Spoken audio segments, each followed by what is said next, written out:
found an abandoned nuclear missile site in the woods. It doesn't exist. I've always been drawn to the places I shouldn't go, especially when I was younger. The moment something felt out of reach, my curiosity would demand to know more. I moved to the Pacific Northeast when I was about 12 years old, and that errant desire only grew stronger. The thick woods stretched on endlessly in every direction, and it didn't take me long to figure out that they harbored their own secrets. If you spent enough time out there, you were bound to find one of them. Concrete boxes swallowed by moss, or fences that guarded nothing at all. Most of these were unmarked and forgotten. To the locals, they were simply a fact of life. But not to me. Kids love to theorize about the purpose of these places. In doing so, they would invariably concoct some creepy paranormal experience to go along with it. And of course, all of these stories were too vague to trace or fact check, and none of them ever happened to who was actually telling the story. Regardless, one theory always stuck out to me: abandoned military sites. This wasn't some far-off theory either. The region is no stranger to the various Cold War era machinations of the United States government. I actually lived on one of those still in use military bases. This granted me some insight to what these places used to be. Usually the theories were correct. Most were created shortly before, during, or after World War II. As the war machine rapidly shifted focus in the early days of the Cold War, the less important sites were simply left to rot. The more expansive structures, the coastal batteries, bunkers, and missile complexes, were sold off to the highest bidder. Then I discovered the Nike program. Project Nike was a United States military program that rose out of the ashes of World War II. Trepidation about another war, one far more destructive than the last, led to the United States government lining the pockets of defense contractors, seeking new and innovative weapons of warfare. High-altitude bombers and long-range nuclear-capable missiles necessitated the invention of the anti-aircraft weaponry capable of countering them. The more I read about them, the more obsessed I became. By 1958, the Nike Hercules missile was developed by Bell Laboratories, designed to destroy entire Soviet bomb formations with a tactical nuclear explosion. 265 Nike sites were created all across the United States, mainly to defend large population centers and military installations. There were 18 in my state, 5 were within driving distance of me. I became particularly enthralled by these. I was always crazy about history, but my unquenchable, youthful curiosity was kindled by these places that were tantalizingly close, yet mysterious and bygone. Most of them were privately owned or flooded, too dangerous to explore. I spent hours scouting online, learning everything I could about each and every one, but I never got to go to one. By the time I got to high school, I kind of forgot about the whole thing. Like everyone else, I was more concerned with sports, girls, and trying to be liked than I was to the obscure Cold War public history. In the fall of my sophomore year, I joined the cross-country team. For practice one day, we were sent on this long run up and around the lake on the far side of town. If you followed the trail, you'd end up back on the main road that led to the school in about 5 or 6 miles. It was supposed to take about an hour or so, but we were also a bunch of bored teenage boys, so naturally, we got sidetracked. As the older and more serious runners left us behind, we had already decided we weren't running that far today. Instead, a small group of us slowed to a walk. With the lake to our right and a steep, overgrown bluff to our left, my friend turned and stopped us. "Hey guys, you want to see something cool?" There's this tone in his voice, like he'd been waiting this whole time to say that. I was in. The others followed. We scrambled up a steep dirt path, departed into the bushes off the side of the main trail. We quickly gained altitude, but it seemed like the trail just kept going up. Laughing and joking, we occasionally lost our footing and slid back a few feet before continuing up the slope with more care. During this ascent, I came to an abrupt realization. Despite living here for a few years, I had never explored much of the town before. Unlike most of my friends, I had no idea where anything actually was. My childish sense of direction rested solely on the main roads the bus took me on every day. I was trying to think of what we could be going to see, and my mind wandered further than my body. A thought crossed my mind, one I hadn't had in years. The abandoned military posts. The Nike sites. There's a handful nearby, right? It lingered. Could I actually be going to see one of these? Before I could finish that thought, we crested the top of the hill and entered a rocky, uneven clearing, about 50 or so feet in either direction. The place was covered in dead grass and pine needles, and the misty October air felt colder than it had been down by the lake. Despite its overgrown surroundings, the glade was devoid of any taller vegetation, save for a large rock that rested on top of a short cliff's face. I guess not. I resigned that thought as quickly as it entered my head. We clambered up on top of the rocks and grabbed our seats. The soft, ethereal atmosphere of the cool afternoon elevated the already beautiful overlook.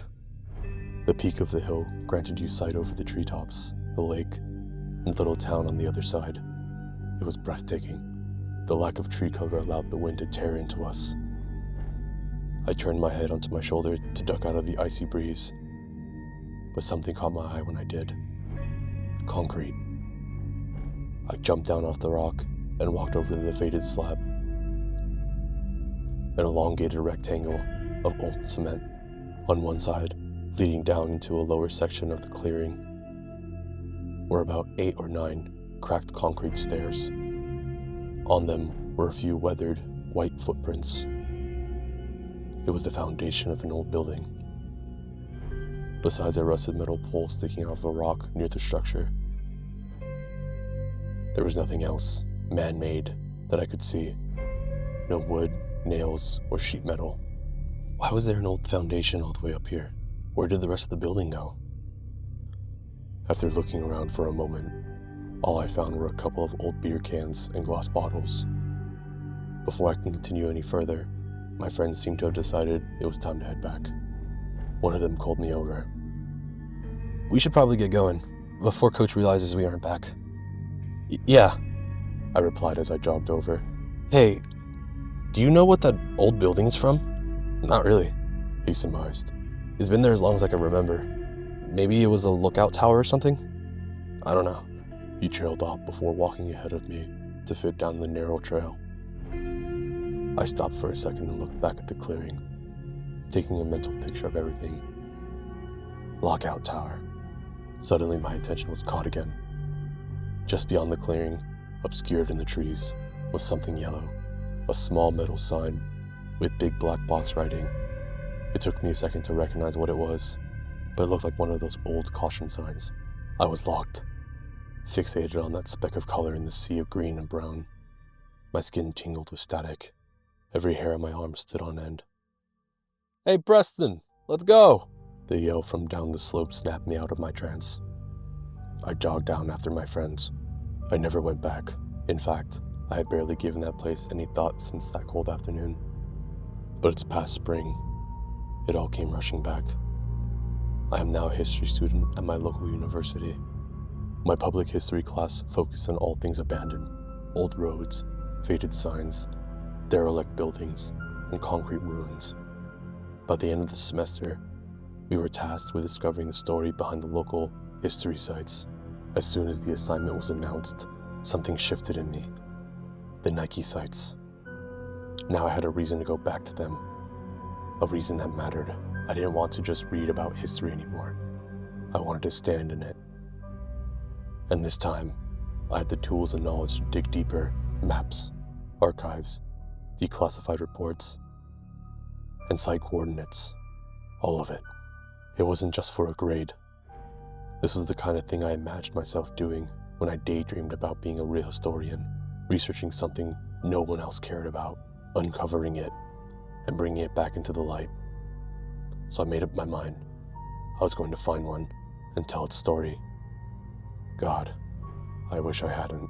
I wasn't stupid. I knew the risk that something like this involved. Most, if not all of the sites were now privately owned and restricted to outsiders. That's not even considering the fact that they were built in the 50s. They're falling apart, lined with asbestos, chipped lead paint, and God knows what else. So I prepared myself. I spent hours scouring urban explorer guides and figured out exactly what I needed to protect myself, and then some. I bought a respirator, the kind they use for painting, work gloves, a headlamp, some glow sticks, a pair of bolt cutters, and a backup flashlight. I scavenged a hat, some thick work pants, a waterproof soft shell jacket, and some boots from my dad's old military gear.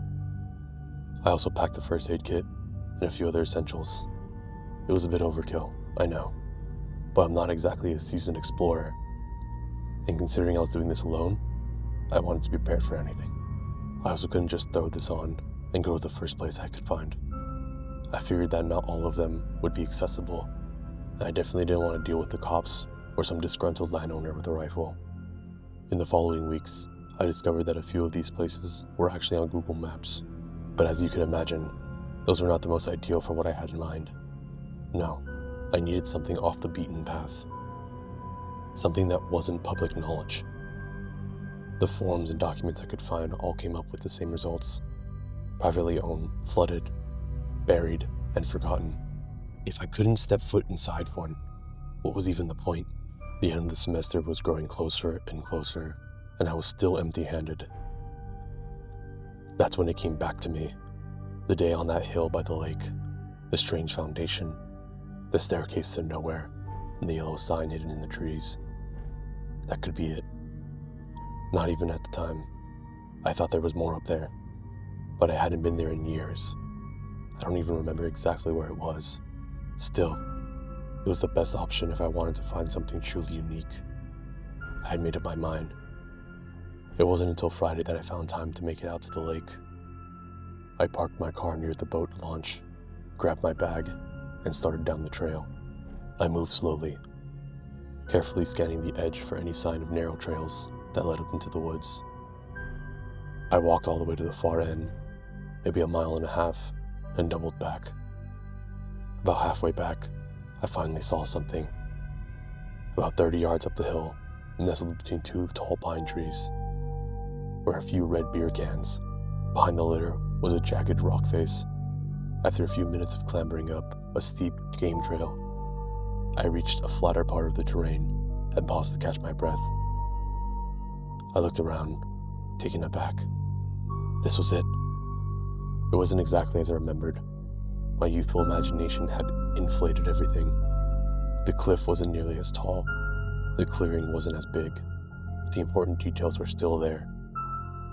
One landmark in particular had overtaken my memory of the place, and staring at it again in person felt dreamlike. For some reason, those stairs had stood out in my mind, more than the view or the people ever had. I couldn't even remember exactly who was with me when I first saw them, but for some reason, I always remembered the stairs.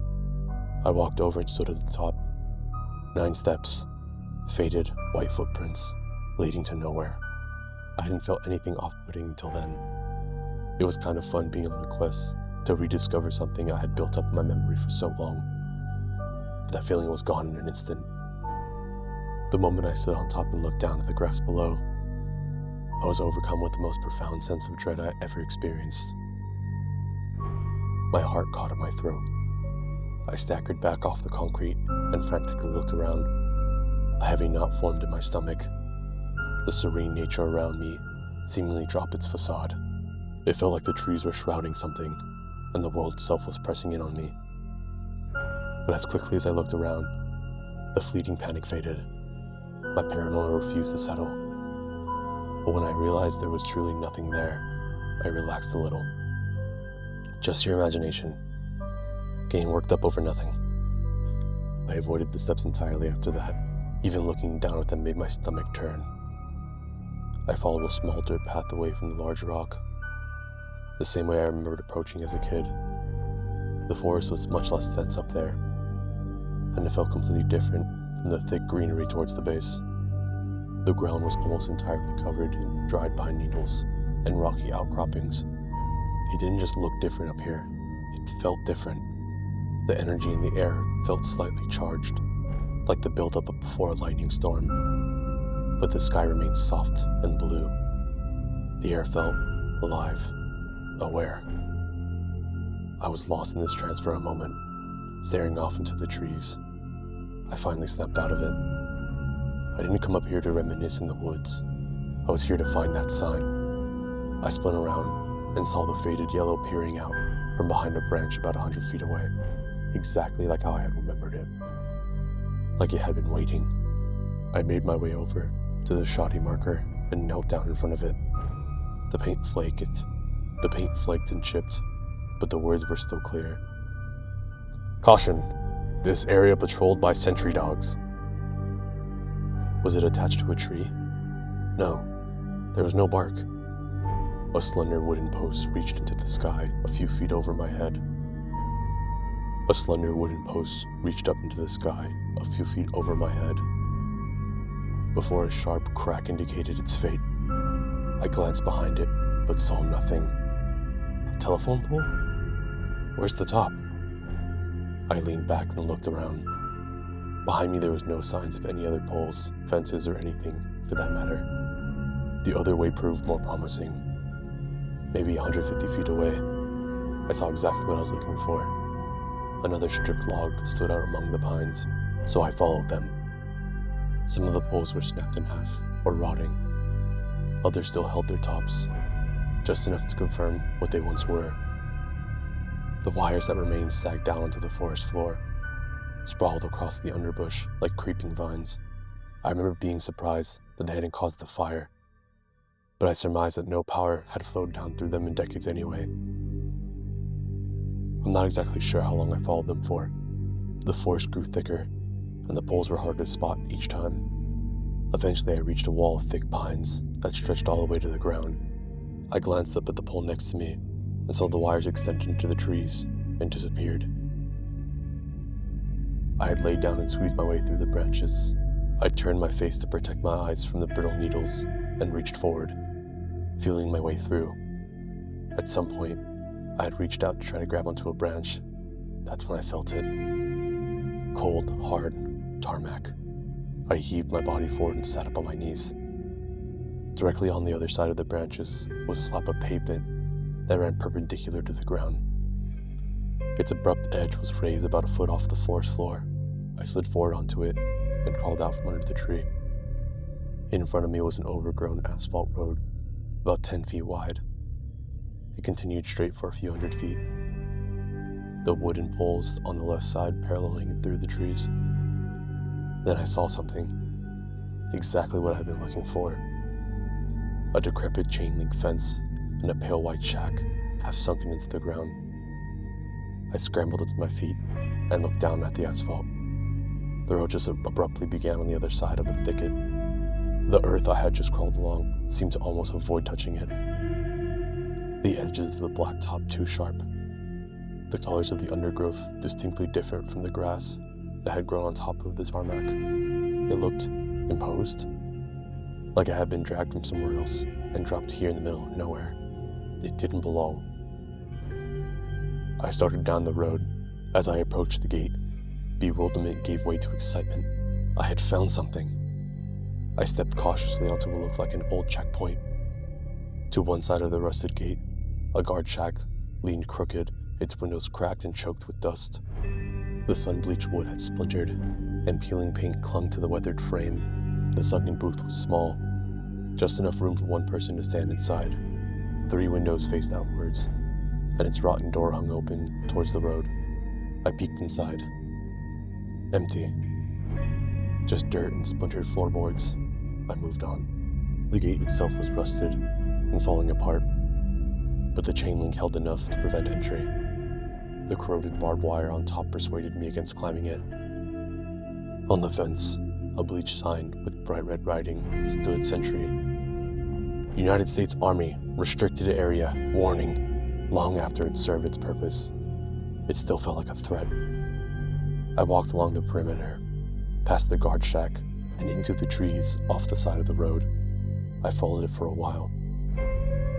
The other side mostly obscured by high bushes and overgrown foliage, before I came across exactly what I had been searching for. My way in front of me, a section of chain link fence had detached itself partially from its post. I bent down, grabbed a hold of it, and wrenched it backwards. The metal struggled briefly, then tore away like old fabric. I rolled the fence back enough so that I can crawl through. I set my bag first, and followed after it. I'm not sure what I expected on the other side. I was met with more trees. They were spaced out more than the ones near the road. As I walked through them, my eyes caught sight of a large, light blue structure. It was a 2-story, rectangular building, about 50 feet wide and 100 feet long. The roof and the windows were trimmed with the same peeling white paint as the guard shack. 4 evenly spaced windows lined each floor. I peeked into one, and for a moment, it felt like I was looking back in time. Old wooden desks remained covered in paper and other office relics, paperweights, nameplates, scattered pens, frozen in dust. A few tall, gray computer consoles dominated the back wall. Most of the chairs and drawers were ajar, some fallen over or spilled out entirely. I made my way around to the entrance. The doorway was wide open, hinges were twisted, and some were torn off completely from the frame. The shredded white door lay 20 feet away, at the back of the room, leaning against the staircase.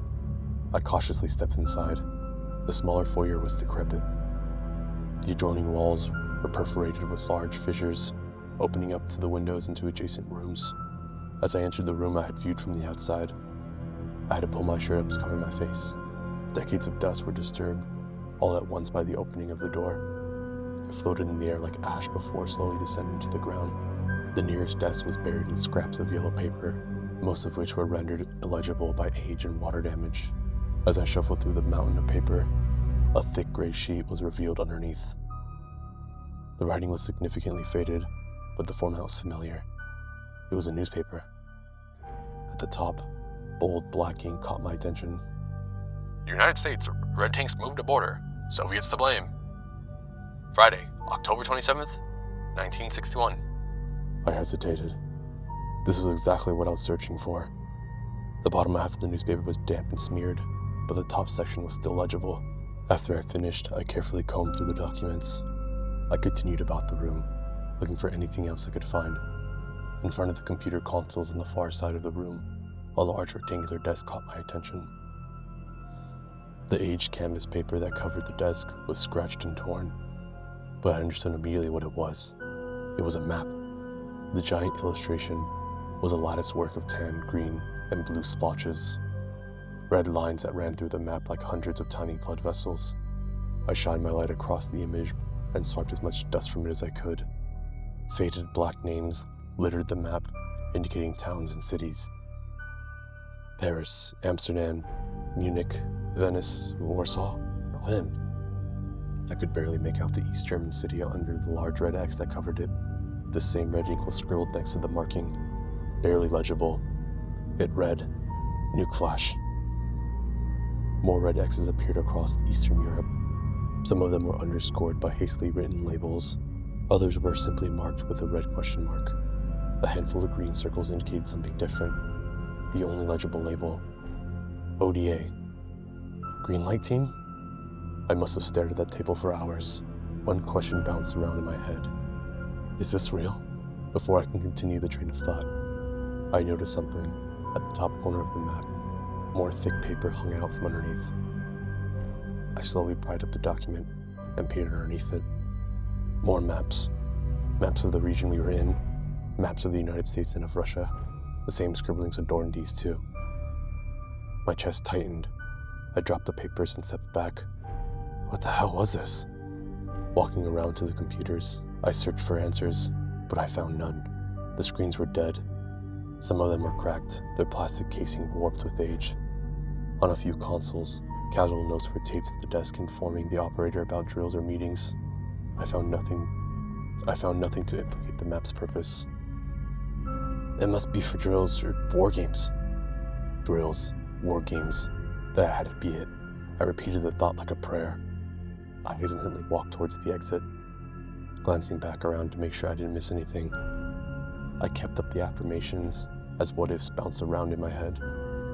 I made my way back outside. No matter how much I tried to convince myself, deep down, I don't think I believed it. I still couldn't shake one reoccurring thought. Why was everyone left out? Why did they leave in such a hurry? A few dozen yards away, I came across another structure.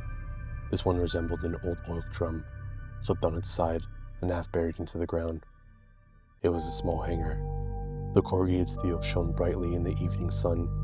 Despite the overgrown nature of the previous buildings, this one seemed almost pristine. I spent a lot of time in and around aircraft hangars as a kid. One thing they all had in common is the smell.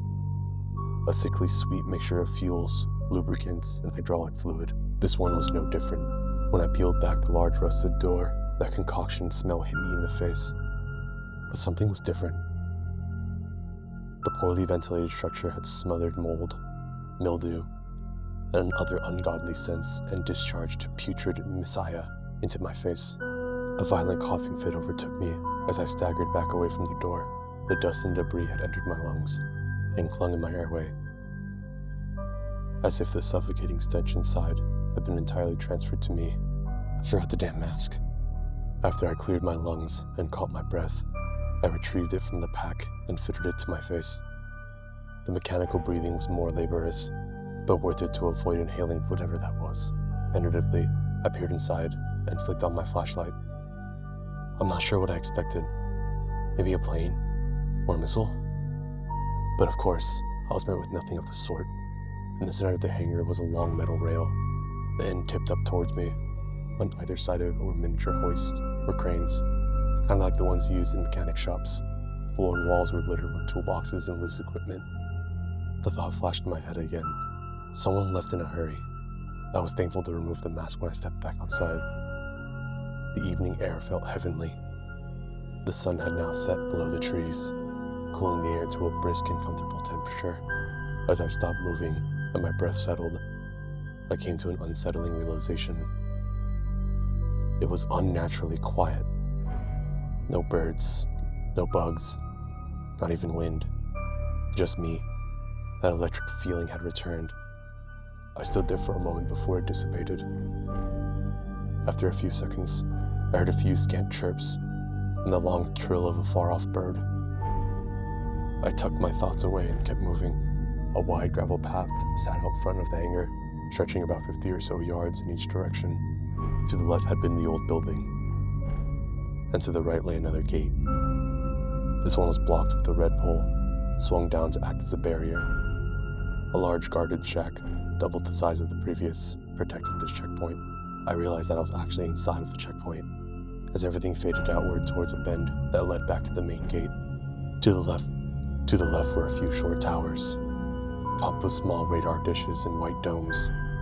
As I approached them, something felt different. The charged air was now compounded with an almost inaudible yet tangible humming, faint, almost imaginary, but I felt it in my chest, in my teeth. An uneasy feeling grew in my gut. I continued down the path and recognized it to be a loop, forming the shape of a large arrow in the earth. A few garage-like structures lined it, but I elected to come back for them another day. It was now dusk. I didn't think being out here in the dark was the best idea. As I followed the loop, I headed back towards the light blue building. At my entry point that lay beyond it, my eye caught sight of something off the side of the road to my right. Yellow. In the dirt off the edge of the path was a large concrete slab. It was trimmed by dirty yellow paint, forming an elongated rectangle. Centered in the shape was a different material. Metal. Split down the middle in a deep divot. I froze. Not all Nike sites had underground missile facilities. This one. Off to the side of the slab was a raised concrete hatch, sticking a few feet out of the ground at a low angle. Two metal doors stared back at me. My gaze locked with the doors. My pulse quickened. The humming returned, blocking out all other sounds. You need to know. The thought overtook any rational notions in my mind.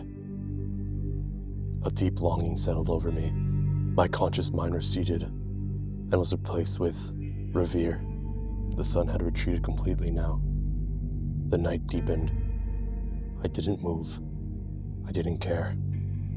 I had made up my mind.